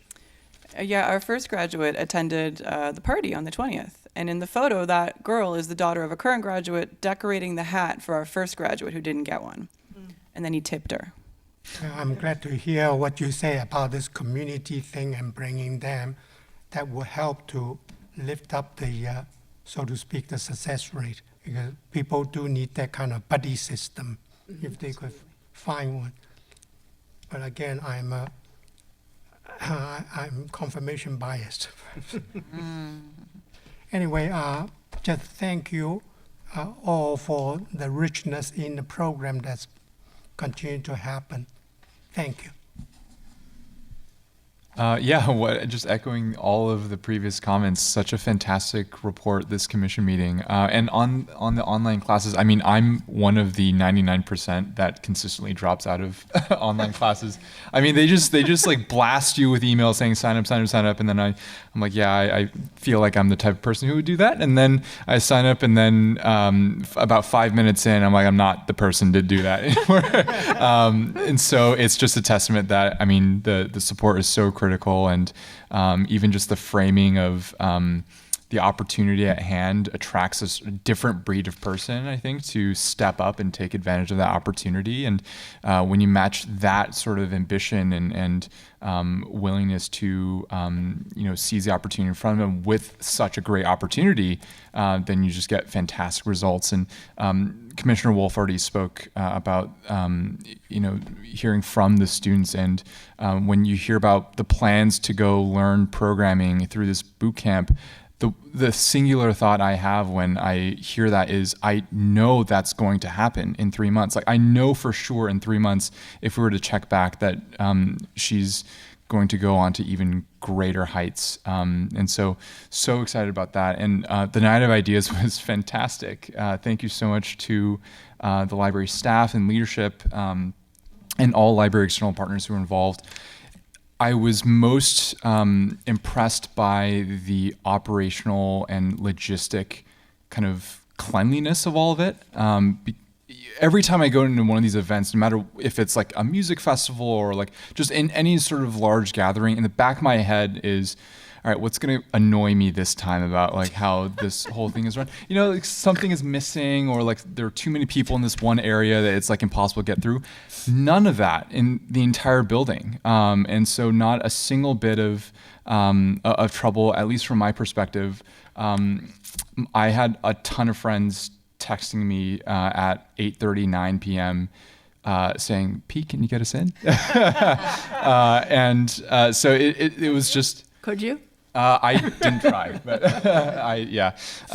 but it was just so fantastic. I remember seeing as soon as the Facebook event went up for this particular event, I happened to be connected to someone who had surfaced the event on my newsfeed on Facebook, and at that time there were like 50 people who had said they were going, and I checked in about a week, and that number was like 10,000 at that point, and so. It's just, I think people just react to just the mega nature of such an event, where it's just so just the core of it is so attractive that you can't, like, people would question you if you didn't say that you were attending on Facebook or know about it or things like that. So it was just such a great event to have and executed so well. So rambling at this point, but I'm just triply echoing everything that's been said so far. Thank you so much for the report, for putting on the event so well, and continuing to engage at such a high level. Unfortunately, I wasn't able to come last Saturday night, but I'm thrilled that your cohort, is that the right word? Your cohort was so excited about the event, because that really is the future of the city. I'm wondering, Michelle, if there's any chance this could ever be repeated, or it wasn't a total one-off. Too early. Or could there be a pajama party at the library? They're still recovering from it. Probably not a good time to ask. I'm still gonna keep catching up on my sleep, but there were many sleepless nights before it, actually. I don't know. That's not a question for me. That's a question for my leaders. Oh, we're doing it decide. again. Absolutely. But there's nothing like the first time. Right, yeah, right. This was special, and we're going to continue to make it special. But again, kudos to you, Michelle. Kudos to and the you. team. You said yes. My other question is, what happens to the all the pieces of the model of San Francisco after March 25th? Does it go back in the Goes back box? across the bay, goes back to East to Bay. Berkeley Right. somewhere. And get dusty again. Yeah, that's a great question, and unfortunately, I don't have a really solid answer. We are borrowing the model. We have an MOU that is really clear that we did not take possession of this. It doesn't belong to the library. Oh, okay. And I think that independent of anyone here at SFPL, there is some sort of a petition online of people who want to see a space for it someplace. But initially, our partners at SF MoMA were kind of trying to see could they bring it all together someplace, but they hadn't been successful so far in finding a place that could house it. It takes quite a lot of space. Can I share a piece of information to clarify something I said earlier? Yeah. To Yes. Commissioner Lee. I was checking online because you asked a great question, and one reason that the model moved out of that space was to actually make space for some of the events going on around the Second World War, planning and administrative events. So I have to check on the other part, but I wanted to share that. So I saw the model here on the sixth Yeah. floor, but I'm wondering, I haven't been to the branches. Is what's displayed in the branches that neighborhood? Yeah. Yeah, the branches were, it was hard because we wanted to display as much of it as we could. A lot of branch staff were really excited about the model. They tried to pick the piece that their branch is on if they were only Right. having space for one piece. And the branch library is just like the main library, has a little kind of red flag on a toothpick. So you can find where you are when you're looking at the piece. And then some of the other pieces that aren't on display, they will be displayed at the Mint. Is that the former Mint building? I think the first weekend in March. Great. Thank you. Thank you. Okay, we've had a conversation. We've had comments. I think next is the approval of the minutes. Public comment?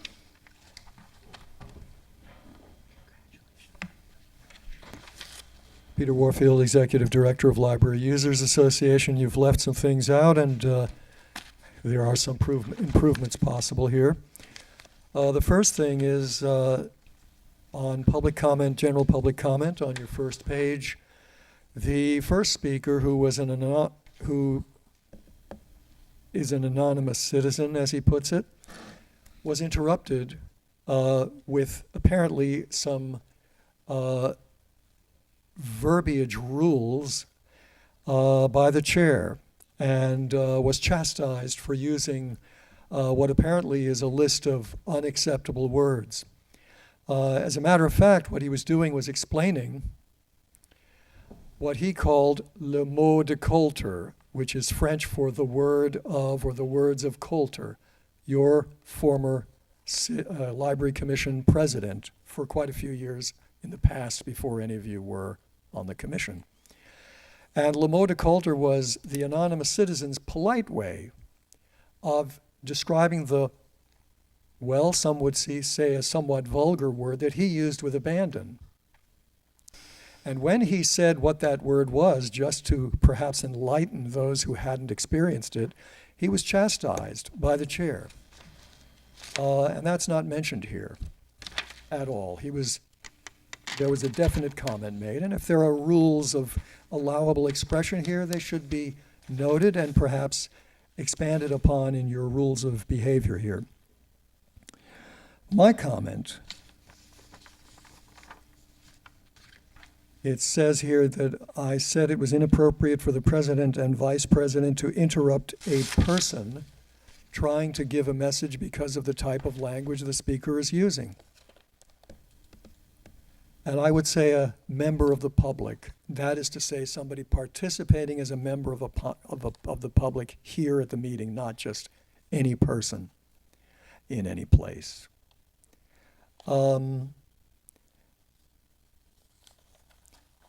There's something that I think needs to be clarified under public comment for item 3, budget priorities. I said that the newspaper section is a mess. Well, that's not really related to the budget, but what I did say was the library's newspaper section is a mess. And that's what I was talking about with respect to the budget, because that's one of the things that the budget, of course, supports. Under City Librarian's report, it needs to be clear, I said it was wrong to cut those evening hours because it's the exact opposite of what people have told the library in the library's own surveys repeatedly. Overwhelming majorities want more evenings and weekends. And on the final adjournment, I said Thank you. future agendas, not the agenda. Thank you. Additional public comment? Commissioners, Ray Hartz, Director, San Francisco Open Government. And I'm actually going to piggyback on some things that Mr. Warfield said. At last month's Library Commission meeting, when approving minutes, Commissioner Huang noted a need to change one number, and Peter Warfield requested a minor change to more accurately express his public comment. Of course, when the motion was made to approve the minutes, the commissioner's input was included and Mr. Warfield's was excluded. It never ceases to amaze me how little respect this commission and its members have for free speech. How little respect you have for the rule of law. Commission Secretary Sue Blackman has repeatedly made oral statements and written comments disparaging my use of the Sunshine Ordinance to protect free speech and access public records. The Commission refuses to acknowledge in any way the 10 orders of determination issued by the Sunshine Ordinance Task Force against you and the library for violating the Sunshine Ordinance. Excuse me, is this about the minutes? Yes. Okay. The public should be aware that if your opinion is one that this commission does not like, you best put it in writing. I literally had to fight this commission for years through the Sunshine Ordinance to get you to give me permission to include my 150-word summaries.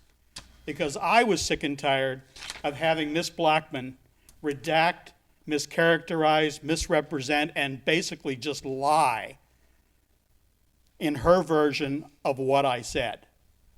And now what I have is I have a summary in place right next to her summary where people can actually look and see how different what she says I say is from what I actually do say.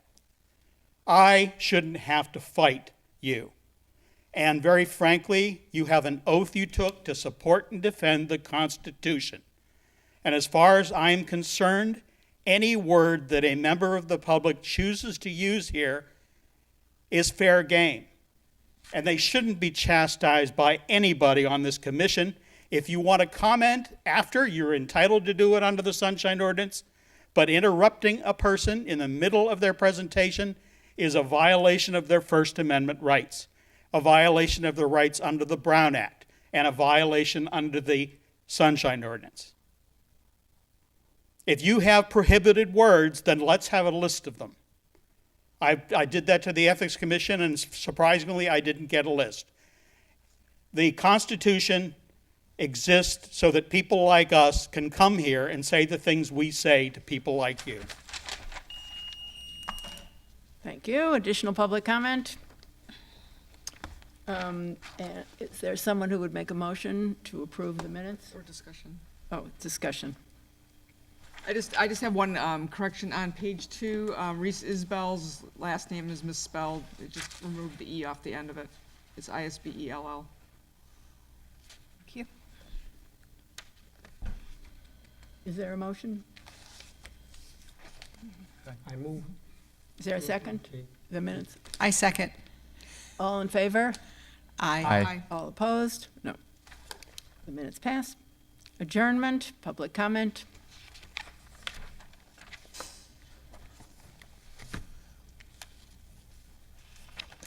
Peter Warfield, Executive Director of Library Users Association. Member Wolf had a very good suggestion. She wanted to hear more about marketing.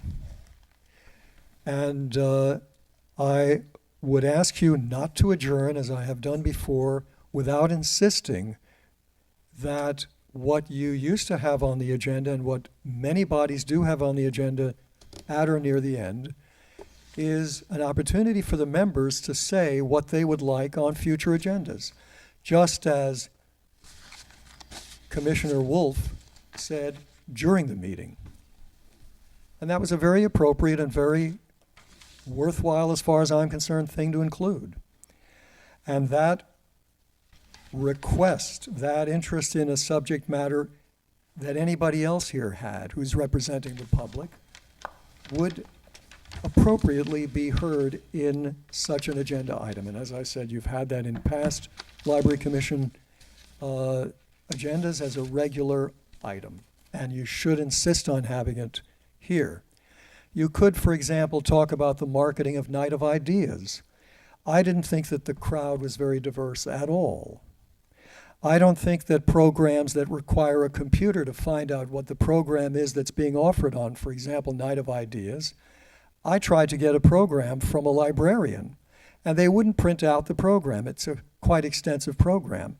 Very interesting program, although it didn't include Library Users Association as one of the participants.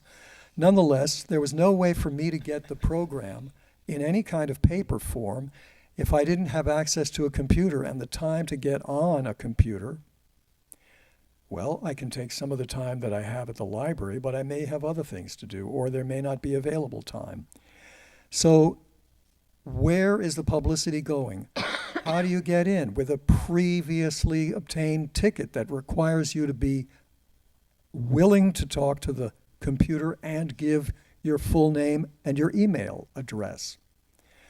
These kinds of pay-to-play also have an impact on who gets to come, and I can assure you that homeless folks, poor people, are less likely to be able to play than others better situated.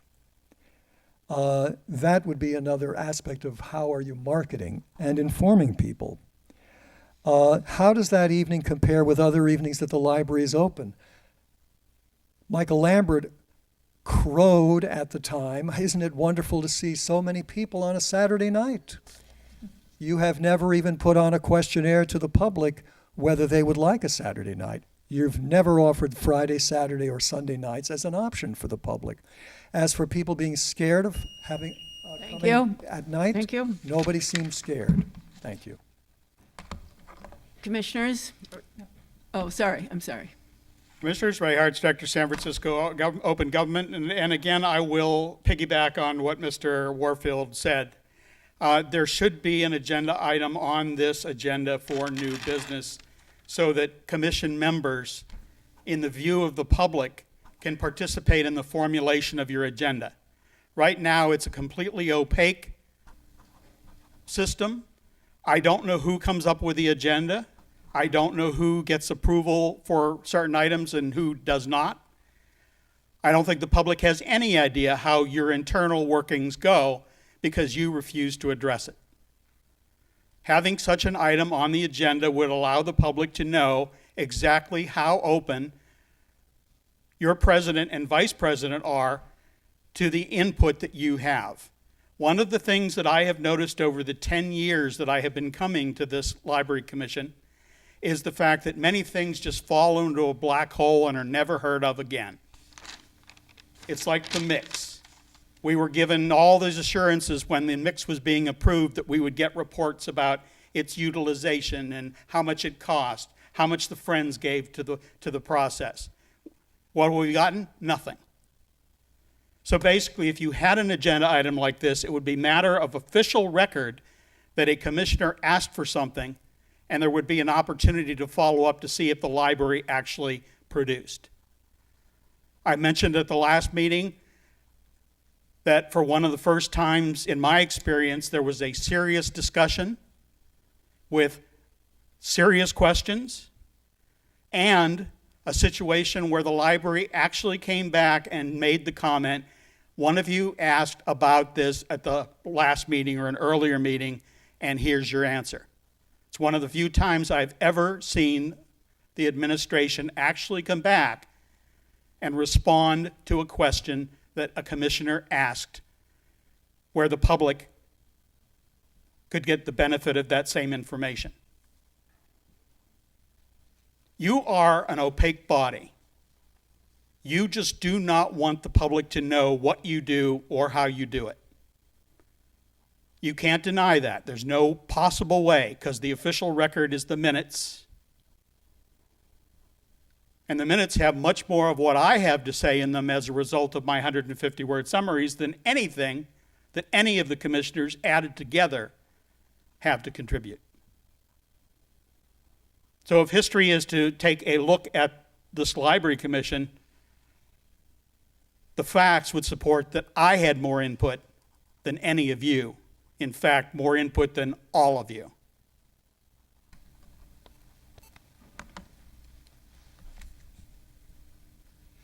Commissioners?